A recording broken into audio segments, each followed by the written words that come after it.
According to my most recent and totally made up count, there are 6,942 types of trail cameras out there. Some are great, some totally suck. How does the WingHome 630 stack up? Let's find out.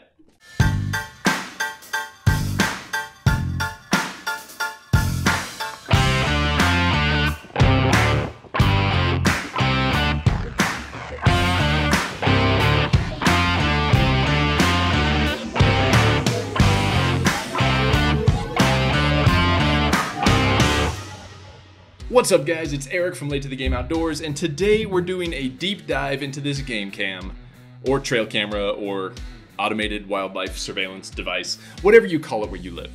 This is the WingHome 630, and I've had it for, I think, about 3 weeks now, and have thoroughly put it through the paces.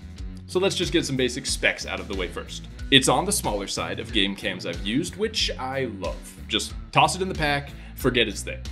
It also weighs exactly 1 pound, fully loaded with batteries, which honestly is pretty light as far as I'm concerned. Speaking of batteries, it requires 8 AA's, though WingHome does offer an accessory solar panel that you can hang with the camera to power it if your situation allows for that. As for the camera technology itself, this thing is equipped with a Leica M6 camera and advanced low-glow infrared technology for getting bright night shots without, flashing and spooking the animals walking by. It's also built to meet IP66 weatherproofing standards, which I think stands for Ignorant Phlebotomist 66. Wait, that certainly does not sound right. Correction! It stands for Ingress Protection Rating, and the 66 means that it is dustproof and can withstand powerful jets of water without letting it into the camera housing. So, I don't know, I guess, go ahead and mount it on the back of your jet ski and see what happens. Okay, enough technical jargon. How does the thing work? To sum it up in one phrase, yes! That's awesome! Seriously, I've been very impressed. The image quality is amazing. It'll shoot photos up to 16 megapixels, which not only looks great when you're, sending those bragging texts to your buddies, but also lets you really punch in and get a look at that distant buck. It'll also shoot videos in full 1080 HD, which is almost overkill, but I love it so much. Obviously, in both cases, you can always dial back the resolution to maximize memory card space if you want, and you can adjust the length of video from 5 to 59 seconds and the photo bursts from 1 to 5.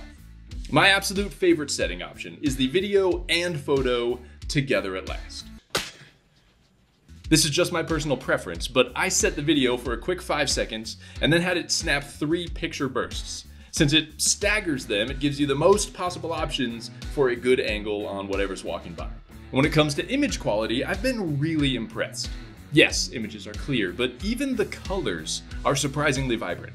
I mean, just look at that sunset. Come on. What really sets game cams apart in my book is how they perform at night or in low light situations.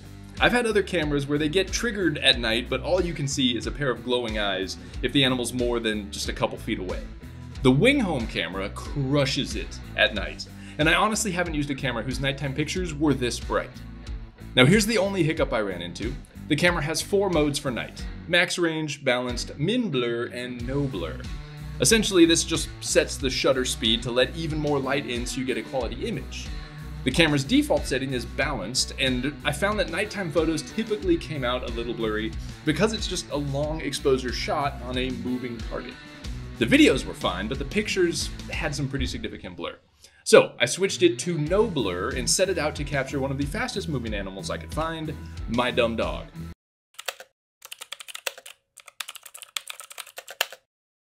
And I must say, the no blur setting still performed really well. Obviously, this setting makes the shutter a little faster, which will darken the image, but even in these shots, Remy's a good 10 yards away and it still picks her up. She's moving around, hunting something in that bush, but the picture is still pretty clear. There was one shot where she was trotting back over to me, so she was moving pretty quickly, and there was a little bit of blur that you can see in her leg, but she was definitely moving faster than most deer would be, just kind of feeding and meandering past the camera at night. As far as durability in the field, it seems like this thing will hold up great. I had it out in the desert during monsoon season here in Arizona, where it just dumps piles of rain with intense winds all at once, and it had no issues. It also endured more than a few curious cow elk who sniffed it, nudged it, messed with it. I don't know why cows always seem so interested in cameras, but it never fails. Maybe it's a vanity thing.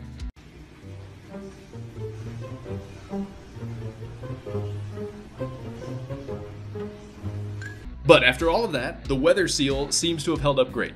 You can see all the dirt and dust and rain that piled up around the seal, but the battery compartment and the camera internals are totally clean. I also love the built-in screen interface, which makes changing your settings very intuitive, and it makes it even easier to just take a quick look at what came by when you're in the field retrieving your camera. Maybe it's just me, but I've never found a cell phone card reader that I liked. So being able to just flip through on the built-in screen, it's a huge plus in my book. So that's all the good stuff. What's wrong with the camera? What is wrong with you people? Honestly, I've had a great experience. I've read some reviews that talk about it like burning through batteries and memory cards, but that wasn't my experience. I ran this camera for 19 days straight in 3 different locations, and it took 1,150 videos and pictures combined. I had the photo and video settings both cranked to the highest resolution, and when I picked it up, the battery indicator was still at full, and it only used 10.7 gigs of the memory card. Since I always run the max memory card space, which is 32 gigs for this camera, that wasn't even close to an issue. If I was gonna leave this to soak for like a few months at a time, I'd probably dial back the resolution to make sure I didn't fill up the card, but I'm really impressed with the battery life, and I wouldn't worry about that. Personally, I love a bare box for my cameras, and as of right now, WingHome doesn't make them, though I hear they're thinking about developing them in the near future. I'm sure with enough research, I could find a box for another camera that might work for this one, but I haven't dug into that yet. All in all, this camera is very reasonably priced. It performs extremely well. If you're looking for a good game cam, I honestly don't think you can go wrong with this one. There are links in the description where you can pick up a WingHome 630 and track down your next giant buck or massive bear or Roadrunner and Rattlesnake Showdown.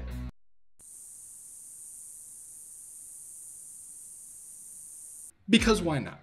Alright guys, thanks so much for watching, and if you do me a favor and subscribe right down here, I'd really appreciate it. If you're looking for another gear review, check out the showdown between Onyx and Go Hunt maps right over there. And if you want some tips on how to go from being a bow hiker to a bow hunter, that video is right over there. Thanks again, I'll see you guys next time.